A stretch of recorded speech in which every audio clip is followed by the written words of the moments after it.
The TMJ-TMD conundrum is real and has been puzzling the dental and medical professions for decades. This is the TMJ-TMD Demystified podcast with Dr. Tony Urbanek, where we'll connect the dots between TMD symptoms and the actual cause. We'll tackle common TMD misconceptions and educate you, the practitioner, about a simple, tested, and proven TMD solution that has already provided relief to thousands of patients, while helping practitioners build an additional source of income free from insurance control. Welcome to this episode of the TMJ-TMD Demystified podcast.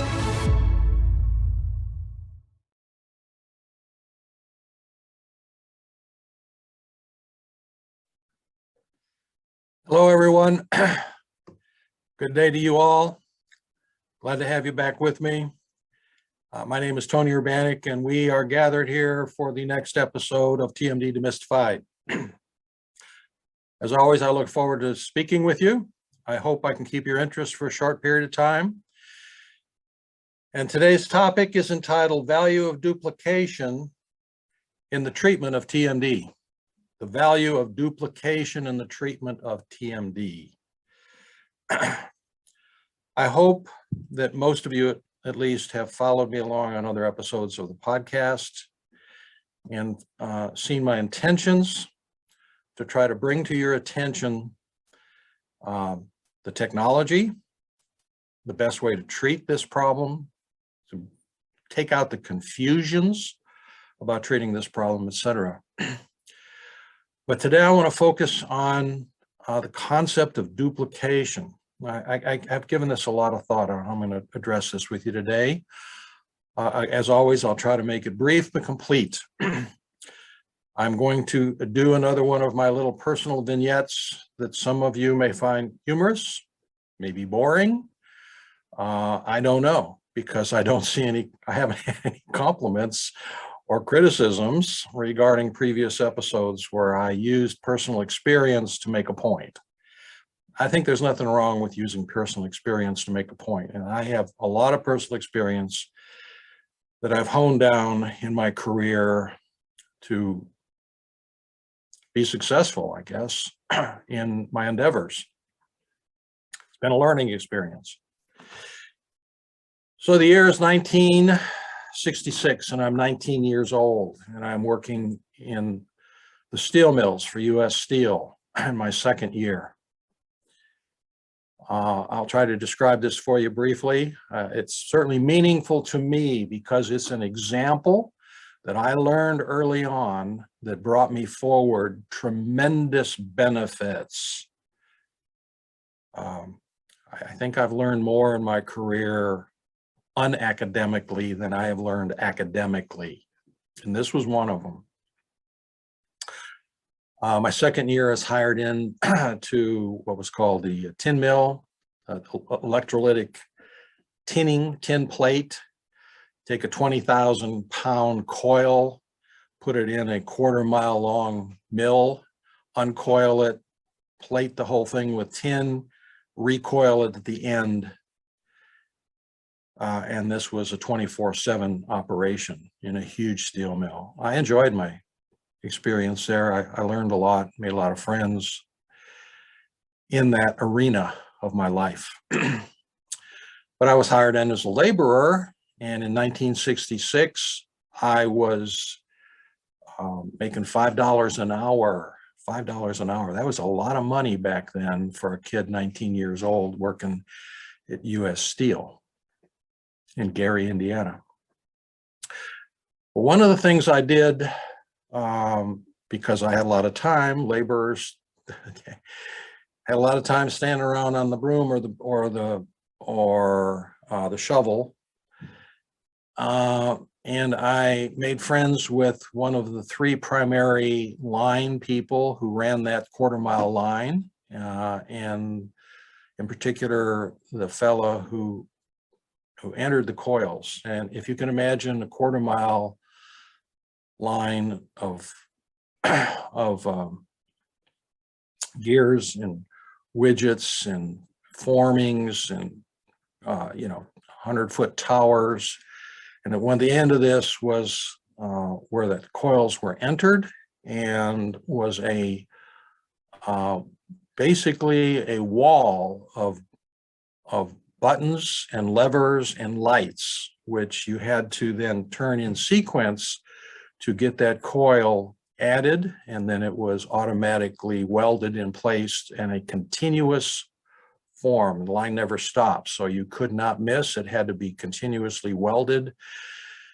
And I won't go through the whole process, but there weren't computers. The computer was the operator, and his goal, his need was to run those buttons and levers and lights in exact sequence every time a coil was added to that continuous line.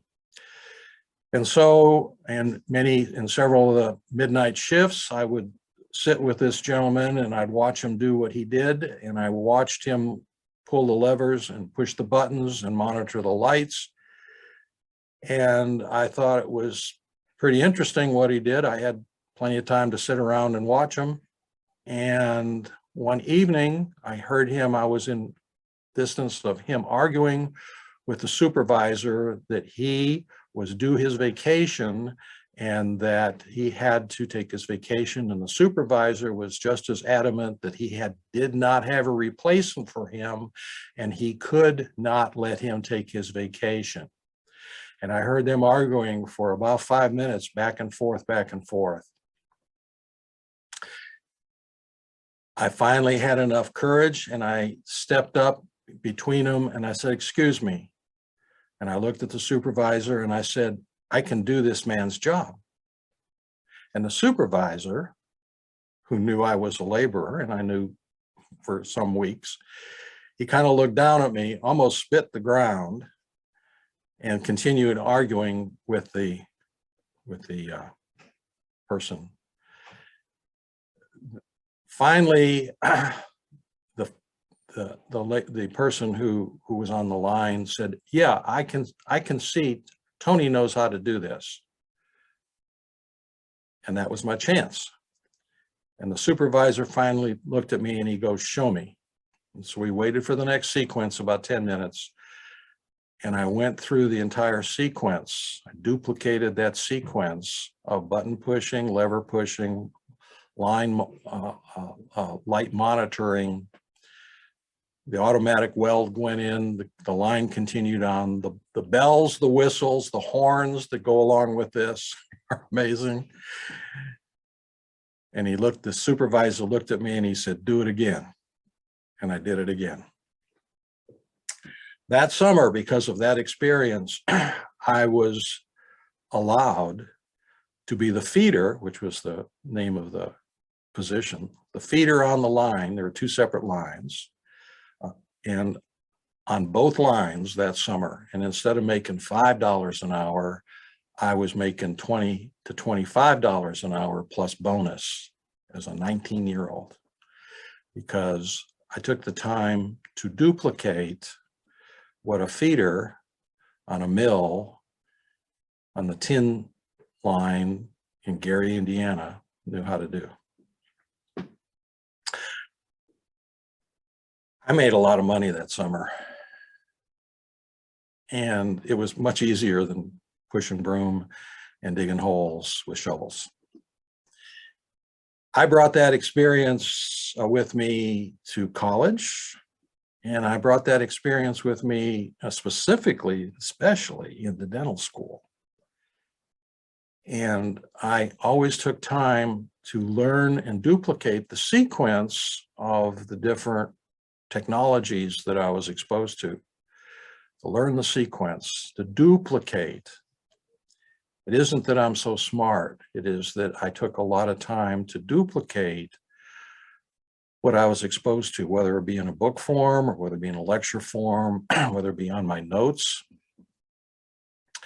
As far as academic experience and converting this into academic experience, I was able to duplicate all of the steps that are necessary to go through dental school. And in Indiana, in the early 70s, dental school was nothing more than a sequence of events that you had to produce. You had requirements, numbers of root canals, numbers of extractions, numbers of crown and bridge, numbers of perio treatments. When you were finished with all those requirements, you were basically finished with dental school. Because I was really good at duplicating, whether it be the steps to a root canal or the steps to making a crown, spruing it, burning it out, casting it, finishing it off. I found myself at the end of my third year in dental school, I had completed all the steps, and I would have probably left Indianapolis if the dean had not kept saying, Mr. Urbanek, dental school is 4 years, not 3. We won't go into that. I think may have mentioned that before in other episodes. But the issue, which I'm going to bring to your attention now as it applies to TMD, and what I've discovered, what we use, what we have found is that the duplication of the technology, the clinical technology, and the commercial marketing technology of this is extremely important.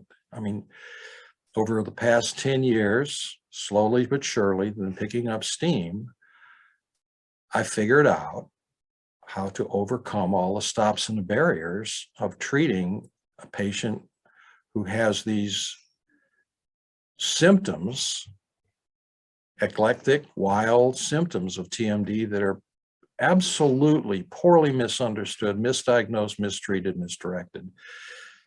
I just had a conversation with my associate, Dr. Urbina here, who now fortunately is helping me in seeing the majority of my own practice TMD cases. Last month we did consults for roughly 100 patients, and we took impressions for devices on 52. Unfortunately, I have the help of Dr. Urbina. We just had a brief conversation about the long line, the continuous line we see in this practice now. Once you see it, you cannot ignore it. You can't see it. You can't not see it. Of the patients who have been run in circles for years regarding the obvious now symptoms of TMD that are associated directly with inflammation within the temporomandibular joint, and is solved by solving the inflammation within the temporomandibular joint, that have been unintentionally mistreated by the system. I have spent inordinate amount of time figuring out the best way to get from A to B. Treat the patient, follow them along, get the patient to be compliant, because we know patients don't want to be compliant. They want to do what they want to do too. But the steps are well worked out. The clinical steps are well worked out and well covered under the course that we offer online, and actually for the majority of it covered on the episodes of TMD Demystified on Dental Town that you're now watching. I try to cover it all, and we have a lot more to cover, especially now that we have our independent survey and study that has been completed by Middle Tennessee State University on our 3,000 patients, which validates all of what I say and the claims and the experience that I have had with all these patients. So duplication, being able to duplicate a sequence of steps is very valuable. It's very valuable in the treatment of TMD. It's very obvious to me that even those doctors who are involved in using our device in protocol, one form or another, one time or another, have not been able to duplicate the steps, clinical steps, and commercial marketing steps. And they're both equally important because of that long line of patients that we continue to see. It doesn't seem to be getting shorter. It seems to be getting longer now that our reputation here in Middle Tennessee is taking stride. It is truly taking stride. I just got January's report, January 2022. So I can quote the numbers, how many devices were made impressions for. Again, we had 9 new doctor referral sources come into our system. That's 9 new doctor practices of one kind or another who send us TMD patients. And as I've said before, we average out 10 a month, 100 to 120 a year over the past many years, adding to the number of doctors who are enlightened and beginning to understand that these symptoms that have thrown them before, that they don't understand, that they can't make sense of, have somehow to do with TMD. And now they know where to send it. But nine new doctors in January that I have not even known before.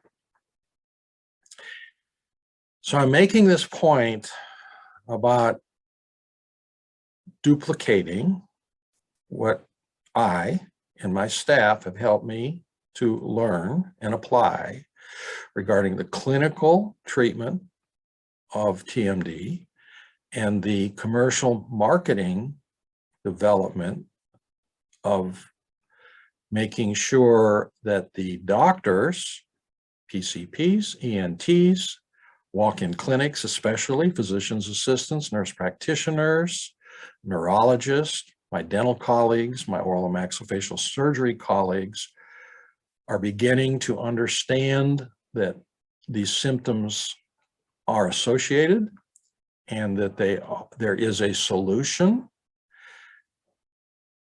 for the patient's good and the practice good, for sure, but for the patient's good.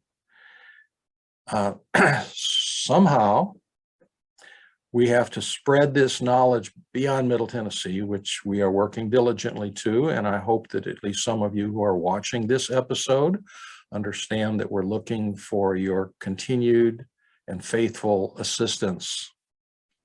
You have to learn the steps, you have to learn what I have learned, apply what I've learned in stepwise fashion, starting with the consultation, making it simple for you, and then the delivery and the follow-up, making sure that the patient has every benefit from using the device and protocol that's available to them, and getting what the patients tell me consistently are astounding benefits.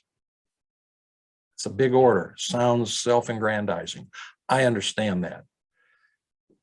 Anybody, if you want to question us, question me, come on down. Please do. I encourage you to do it, and I encourage your comments and criticisms because together we need to figure out a way to bring this well beyond Middle Tennessee. The more I do, the more Dr. Urbina does, the more we see it is just a huge unserved arena of confusion, this TMD thing in our midst. All the way to one of my recent episodes had to do with the invasion of inflammatory fluids within the middle ear through the petrotympanic fissure.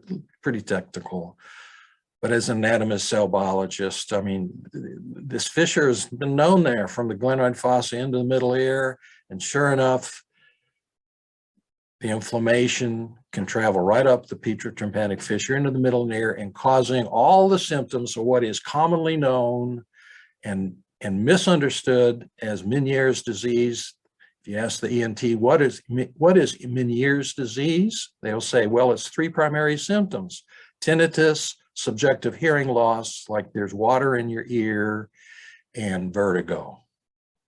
And the ENT docs have no solution for Meniere's disease. A lot of testing for it. Oh, yeah, you must have Meniere's disease. Test this, test that. So it is important to duplicate the technology that we've come up with. You can't do it just any old way. It is not complicated. It is well spelled out, both the clinical technology. I won't go through the steps here. It's all over the place on the podcast and in the course. And as far as bringing it to the public, the people who really need to know this, who are suffering terribly, we hear it so often. I mean, you know, these symptoms have ruined my life. And then they come in and I say, what you've done for me has changed my life. This isn't in a weekly experience, it's in a daily experience around here. I've mentioned before, I'm completely flabbergasted that this is such a big problem. It's much, much bigger than anybody realizes. We continue to see it grow as a problem and trying to do our best to disseminate the solution. So I ask you who watch this, who may be already network providers using the Urbanic device and protocol, or interested in becoming a network provider and protocol user, to simply learn from what's available and duplicate the steps involved with both the clinical treatment and the commercial marketing dissemination of what we know. Duplication has served me extremely well in my career. It put me through a private university via United States Steel. It brought me to great rewards and satisfaction, finishing dental school in 3 years and then going on to get a master's in cell biology. I couldn't leave. They wouldn't let me leave Indianapolis, so spent the year doing something else and ended up with another degree. And then in my experience at Vanderbilt, we can talk about duplicating surgery. It's in the surgical arena, we call it see one, do one, teach one. But it isn't how smart you are. It's how well you can duplicate the steps. And many, not just me, and not just in this example of TMD treatment, many, many smart men and women have gone out and done the due diligence to learn the best way to do a service or provide a product. It's been worked out. What we're finding is that one of the problems we have in serving the public is the duplication by the providers in just duplicating what is already available, duplicating what we teach, duplicating what is available to watch. So that is why I stressed today the title of this, which is the value of duplication in the treatment of TMD. It's valuable to the patients, it's valuable to your practice. Economically, it can be fantastically valuable economically to your practice. If you are involved, the more you're involved, the more you will have the economic benefits of this. We work that out also. All right, I said my piece for today. I look forward to comments, criticisms, no problem. I'd like you to communicate with me if you have any questions. Tony at tmjservices.net, our Director of Marketing and Education, Naomi, at tmjservices.net. Our website is www.tmjservices.net. And I hope I haven't overdone this, but I hope you'll take a moment to review my comments, my little vignette about the value of duplication in what you do, whatever it is you do in life. Because if you duplicate a correct set of steps, you will get a satisfactory and sometimes amazing result by just knowing and learning how to duplicate. I appreciate your attention. I look forward to the next time I have the opportunity to speak with you. I am Tony Urbanik, and this is TMD Demystified.